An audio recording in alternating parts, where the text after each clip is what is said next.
Carpal tunnel syndrome is a very common condition that I treat.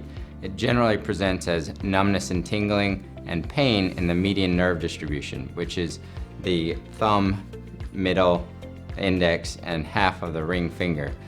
This generally will present as pain that comes and goes, or numbness and tingling that comes and goes. Oftentimes it is worse at night, keeps people from sleeping at night.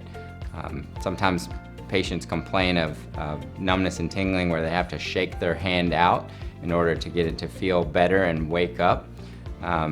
Treatment options for this, generally we start with bracing to help offload the carpal tunnel and release some of that pressure that the nerve is receiving. We can also consider injections of steroid medicine in there that acts both as a treatment and a diagnostic method. We also have the option of releasing the nerve or doing a small surgery where we release the transverse carpal ligament, or the thick ligament that goes right over the top of the nerve. This generally results in very quick relief of symptoms, and patients do really well with a relatively short recovery period.